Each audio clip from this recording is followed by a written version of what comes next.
দর্শক আমন্ত্রণ আপনাদের সবাইকে জেরুসালেম নির্বাচনের পথে আয়োজনে আগামী ত্রয়োদশ জাতীয় সংসদ নির্বাচনকে কেন্দ্র করে সংশ্লিষ্ট সব সংবাদ জানতে প্রতিদিন এই সময় নিউজ 24 এর বিশেষ আয়োজনে আপনাদের সঙ্গে আমরা থাকি। আজকে রয়েছে আমি জান্নাতুল কলি এবং আমরা প্রতিদিন একটি করে আসন এবং জেলার আদ্যপান্ত জানবার চেষ্টা করি এবং আমাদের সহকর্মীরা আমাদের সঙ্গে যুক্ত হন। আর সেই ধারাবাহিকতায় আজকে আমরা জানব বরিশালের তথ্য। বরিশাল থেকে আমাদের সহকর্মী এরই মধ্যে আমাদের সঙ্গে যুক্ত আছেন সাইফুর রহমান মিরন আমাদের সঙ্গে আছেন। মিরন, আপনি থাকুন আমাদের সঙ্গে, আমরা আপনার সাথে যুক্ত হয়ে ভোটার এবং দর্শকরা বরিশালের জন্য কেমন আগামী নির্বাচনে ফলাফল দেখতে চায় সেই খবরগুলো মূলত জানবার চেষ্টা করব। তবে তার আগে আমাদের কাছে একটি প্রতিবেদন থাকে, মূলত বরিশালের তথ্য যেহেতু আজকে জানাবো, বরিশাল জেলার একটি খবর দিয়েই আপনাদেরকে আমরা শুরু করতে চাই আজকে। যেমনটা বলছিলাম, বরিশাল জেলার যেই মানুষ তারা আসলে কেমন বরিশালকে দেখতে চায় সেই খবরগুলোই আমরা জানবার চেষ্টা করছিলাম। নির্বাচনী হাওয়া বইছে বাবুগঞ্জ আর মুলাদি নিয়ে গঠিত বরিশাল ৩ আসনে। আড়িয়াল খাঁ নদ দ্বারা বিভক্ত এই জনপদের মূল সমস্যা হচ্ছে যোগাযোগ ব্যবস্থা। এছাড়াও রয়েছে মাদকের বিস্তার, নদী ভাঙন, এগুলো সহ আরও নানা সমস্যা তো আছেই। যোগাযোগ ব্যবস্থার উন্নয়ন এবং মাদক নির্মূল, একই সাথে তরুণদের যারা অগ্রাধিকার দেবেন মূলত তাদেরকেই জনপ্রতিনিধি হিসেবে নির্বাচিত করতে চান ভোটাররা। অগ্রাধিকার ভিত্তিতে সমস্যা সমাধানের আশ্বাস প্রার্থীরাও দিচ্ছেন। আমাদের সহকর্মী সাইফুর রহমানের মিরনের পাঠানো তথ্যচিত্রের ডেস্ক রিপোর্ট দেখে নিব। বাবুগঞ্জ মুলাদি এই দুই উপজেলা আর একটি পৌরসভা নিয়ে গঠিত বরিশাল ৩ আসন। বাংলাদেশের মুক্তিযুদ্ধের সঙ্গে এই আসনটির রয়েছে ঐতিহাসিক গুরুত্ব। আড়িয়াল খাঁ নদ দ্বারা বিভক্ত এই জনপদের মূল সমস্যা দুই উপজেলার সঙ্গে বেশিরভাগ ইউনিয়নের যোগাযোগ ব্যবস্থা অত্যন্ত নাজুক। রয়েছে মাদকের বিস্তার, নদী ভাঙন সহ নানামুখী সমস্যা। বরিশাল ৩ আসনের আয়তন ৪২৫.৭২ বর্গ কিলোমিটার। মোট ভোটার ৩,৪৫,০০০। এর মধ্যে পুরুষ ভোটার ১,৭৬,০০০ এবং নারী ভোটার ১,৬৮,৯২৯ জন। নতুন ভোটারের সংখ্যা রয়েছে এখানে ৩৫,০০০।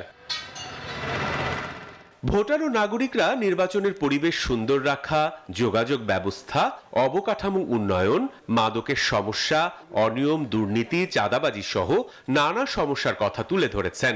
এসব সমস্যা সমাধানে কাজ করার অঙ্গীকার চান তারা। পরিবেশটা জানি ভালো হয়, এই দিক দিয়ে যাক, যে যাক ভালো থাকে জানি। যে প্রার্থী আসুক সে যেন ওই জনগণের সাধারণ মানুষের যে সুবিধা একটু পায়। বাবুগঞ্জ কলেজ গেট থেকে বরিশাল পর্যন্ত যে সড়কটা খুবই খারাপ। বরিশাল যাইতে আমাকে পুরো বেহাল অবস্থা, আমরা মাঝা মোজা ধরিয়ে যায়। মুলাদি, হিজলা, মেহেন্দিগঞ্জ, কাদিরহাট সহ বাবুগঞ্জ এই একটা ব্রিজের সাথে কিন্তু সংশ্লিষ্ট।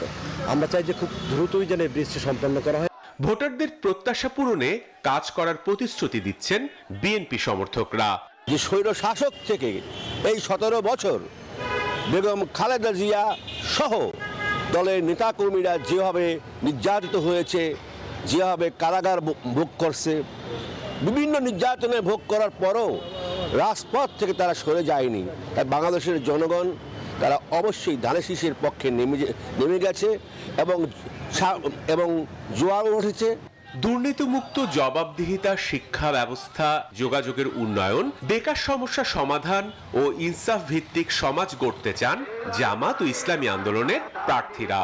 আমাদের ইস্তেহারে আমরা প্রাধান্য দিতে যাই সবার আগে দুর্নীতিমুক্ত একটি বাংলাদেশ, এরপরে সকলের জবাবদিহিতা নিশ্চিত করা, শিক্ষা, স্বাস্থ্য, এই সমস্ত খাতগুলো যেভাবে উন্নয়ন প্রয়োজন সেইগুলো আমরা করার জন্য সর্বোচ্চ চেষ্টা করব। আমরা যদি এই এলাকার যদি দায়িত্ব পাই তাহলে এই সেতুটা যাতে হতে পারে, আলোর মুখ দেখে অতি দ্রুত বাস্তবায়ন, সেই জন্য আমি প্রথমে উদ্যোগ গ্রহণ করব। দুর্নীতিমুক্ত থেকে মানুষের কল্যাণে কাজ করবে এমন জনপ্রতিনিধি দেখতে চান সুশীল সমাজের প্রতিনিধিরা।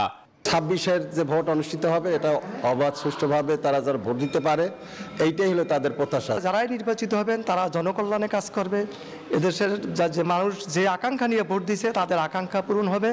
যোগাযোগ ব্যবস্থার উন্নয়ন ও মাদক নির্মূল এবং তরুণদের অগ্রাধিকার দেবেন যারা, তাদেরই জনপ্রতিনিধি নির্বাচিত করতে চান ভোটাররা।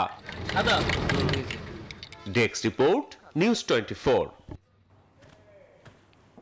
আমাদের সহকর্মী পাঠানো প্রতিবেদনটি আমরা দেখে নিলাম। বাবুগঞ্জ এবং মুলাদি নিয়ে গঠিত বরিশাল ৩ আসনের খবর আমরা জানবো। আমাদের সহকর্মী মুলাদি এবং বাবুগঞ্জের যারা প্রতিনিধি আছেন তারা এবং ভোটার যারা আছেন তাদের সকলকেই একত্রে নিয়ে বসেছেন।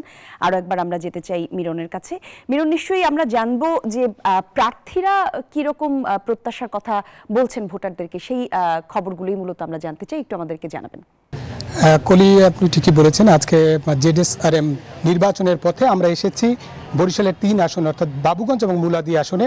আমাদের সঙ্গে 2 জন প্রার্থী আছে, আমরা তাদের কথা শুনবো। এবং আমার ডান পাশে আছেন বাংলাদেশ জামায়াতে ইসলামী মনোনীত প্রার্থী অধ্যক্ষ জহিরুদ্দিন মোহাম্মদ বাবর, এবং একই সঙ্গে আমার বাম পাশে আছেন বাংলাদেশ ইসলামী আন্দোলনের বাংলাদেশের মনোনীত প্রার্থী উপাধ্যক্ষ মাওলানা মোহাম্মদ সিরাজুল ইসলাম। তো আমরা সরাসরি প্রার্থীদের কাছে যাই, তাদের কাছে জানতে চাই এই আসনে নানান রকম সমস্যার কথা আমরা শুনেছি। ভোটাররা বলেছেন নদী ভাঙন, একটি সেতু নির্মাণের কথা দীর্ঘদিনের আছে, সেই কথাগুলো আমরা শুনবো যে কোনগুলো তারা আগে গুরুত্ব দেবেন। আমি প্রথমেই বাংলাদেশ জামায়াত ইসলামী মনোনীত প্রার্থী জহিরুদ্দিন মোহাম্মদ বাবরের কাছে জানতে চাইব যে আপনি নির্বাচিত হলে এই আসনের ভোটারদের জন্য প্রথম কি গুরুত্ব পাবে আপনার কাছে? জি, ধন্যবাদ। আসসালামু আলাইকুম রহমতুল্লাহি ওয়া বারাকাতুহু। বিরুন ভাই, আপনি সহ নিউজ 24-এর সকল দর্শক শ্রোতা কলাকুশলী সবাইকে আন্তরিক ধন্যবাদ। আমার সাথে আমার সহ আলোচক আছেন ইসলামী আন্দোলন বাংলাদেশের এই আসনের প্রার্থী এবং বরিশাল জেলা সভাপতি উপাধ্যক্ষ মাওলানা সিরাজুল ইসলাম, তাকে সহ সবাইকে ধন্যবাদ। আপনি যেমনটা আমার কাছে জানতে চেয়েছেন, আপনি জানেন যে বাবুগঞ্জ এবং মুলাদি দুটো উপজেলা নিয়েই আমাদের বরিশাল 3 আসন। দীর্ঘদিন থেকে এই এলাকাটি একটি অবহেলিত এলাকা। যারাই এখানে জনপ্রতিনিধি ছিল, যেভাবেই ছিল, তারা কেউই এই জনপদের মায়ায় কোনো কাজ করেছে এমনটা আমরা দেখিনি। আমাকে আমার দল এখানে কাজ করার জন্য দায়িত্ব দেওয়ার পর থেকে এই 2 উপজেলার প্রতিটি অঞ্চলে, প্রত্যন্ত অঞ্চল পর্যন্ত আমি পৌঁছেছি। 2 উপজেলা 126টি ওয়ার্ড আছে ইউনিয়নগুলোর। আমার মনে হয় না যে কোনো ওয়ার্ড আমার বাকি আছে। সেসব জায়গায় গিয়ে আমি ভোটারদের সাথে কথা বলে যেটা বুঝেছি যে আমাদের এখানে সবচেয়ে বড় সমস্যা হলো যোগাযোগ ব্যবস্থার। যেমন নদী মাতৃক এলাকা হওয়ার ফলে নদী পারাপারের সমস্যা, এরপর রাস্তাঘাটের সমস্যা, কালভার্ট ব্রিজের সমস্যা। এই সমস্ত ক্ষেত্রে আমরা যদি নির্বাচিত হই, জনগণ যদি আমাদেরকে নির্বাচিত করে, তাহলে ইনশাআল্লাহ আমরা অগ্রাধিকার ভিত্তিতে এই যোগাযোগ ব্যবস্থার উন্নয়নের চেষ্টা করব। সেকেন্ডলি যেটা আমরা দেখেছি সেটা হলো আমাদের এলাকার মানুষের বেকারত্ব সমস্যা। আমরা আসলে মানুষের যদি কর্ম না থাকে তাহলে সেই লোকটা তো দেশের জন্য সমস্যা, নিজের জন্য সমস্যা, পরিবারের জন্য সমস্যা। তা আমরা সেকেন্ডলি যে জিনিসটাকে গুরুত্ব দিতে চাই, যাতায়াত যোগাযোগের পরপরই কর্মসংস্থান সৃষ্টির লক্ষ্যে এখানে আমরা একটা মাস্টার প্ল্যান করে এই 2 উপজেলায় কী ধরনের কাজ করা যায় সেগুলো নিয়ে আমরা কাজ করতে চাই। তৃতীয়ত, আপনি দেখবেন যে আমাদের এই 2 উপজেলায় স্বাস্থ্য সমস্যাটা খুবই প্রকট। এখানে বাবুগঞ্জ উপজেলায় একটা হেলথ কমপ্লেক্স আছে, সেটা একটা কর্নারে একটা নদীর ওপারে গিয়ে পড়েছে। এই সকল ইউনিয়নের জনগণ ওখান থেকে সেবা পায় না, এবং সেখানে আমি গিয়েছি, সেখানে একজন ডাক্তার পেয়েছি। এই 6টা ইউনিয়নের এই ভোটারই আছে তো এখানে প্রায় 1.5 লক্ষের উপরে, তারপরে জনগণ তো আরও বেশি। এটা মিলে 6টা ইউনিয়নের জন্য যদি একজন ডাক্তার হয় তাহলে সেই হসপিটালটাই তো রুগ্ন, সে মানুষের সেবা দেবে কিভাবে? ঠিক সেম অবস্থা মুলাদিরও। আমরা এই স্বাস্থ্য খাতে এর পরপরই নজর দিতে চাই ইনশাআল্লাহ। জি, আমরা এরপরে আবার একটু স্টুডিওতে ফিরবো, তারপরে এসে আমরা ইসলামী আন্দোলন বাংলাদেশের মনোনীত প্রার্থী তার কথা শুনবো। মিরন, থাকুন আপনি আমাদের সঙ্গে। যেমনটি আমার সহকর্মী মিরন বলছিলেন, ভোটাররা আসলে কেমন বরিশালকে দেখতে চান তার একটা লম্বা ফিরিস্তি আমরা শুনলাম। একই সাথে প্রার্থীরাও কিন্তু বলছেন যে তারা কেমন আগামী উপহার দিতে চান ভোটারদের জন্য, কিভাবে কাজ করতে চান ভোটারদের প্রত্যাশাকে পূরণ করবার, সেই সব খবরগুলি আমরা শুনছিলাম। তবে জেডএসআরএম নির্বাচনের পথে এই মুহূর্তে আমাদেরকে একটা ছোট্ট বিরতিতে যেতে হচ্ছে। সঙ্গে থাকুন, একটু পর আবারও ফিরছি।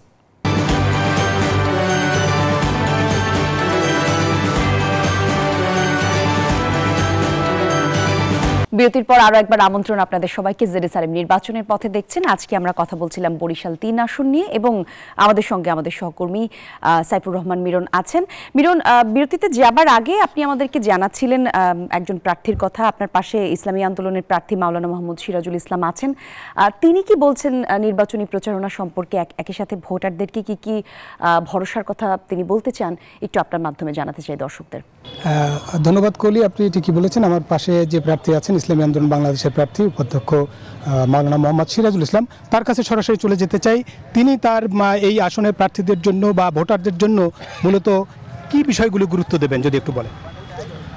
আসসালামু আলাইকুম, ধন্যবাদ আপনাকে এবং নিউজ 24-কে, কাছে কিংবা দূরে যেখানেই যারা এই অনুষ্ঠান দেখছেন সকল দর্শক শ্রোতা সকলকে ধন্যবাদ আপনার মাধ্যমে। এই আসনে মূলত আমি এবারই প্রার্থী নই, এর আগেও 2018 সালে আমি আমার দলের পক্ষ থেকে এখানে প্রার্থী ছিলাম। সেই সুবাদে এই দুই উপজেলার প্রতিটা গ্রামে, প্রতিটা অঞ্চলে, প্রতিটা মানুষের কাছে আমি যাওয়ার চেষ্টা করেছি, তাদের সমস্যাকে চিহ্নিত করার চেষ্টা করেছি এবং বুঝতে চেষ্টা করেছি। সেখান থেকে যে বিষয়টা আসছে, মূলত সমস্যা তো একই।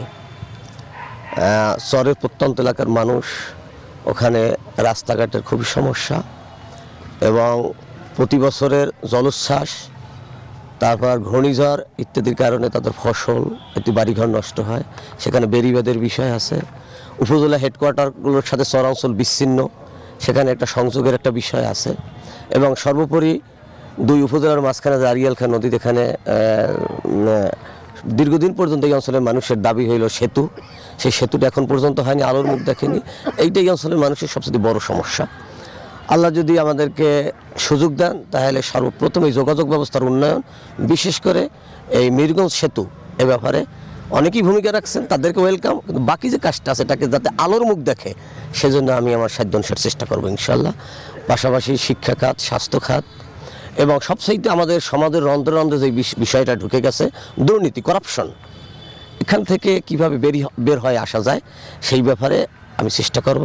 এই দুই উপজেলার আওতাধীন যে জনসেবামূলক যে প্রতিষ্ঠানগুলো আছে, যে অফিসগুলো আছে, সেখানে এই এলাকার মানুষগুলো যাতে কোনো দুর্নীতির হয়রানি হওয়া ছাড়া যাতে সুন্দরভাবে তারা সেবাটা পেতে পারে, সে ব্যাপারে আমি ভূমিকা রাখবো ইনশাল্লাহ।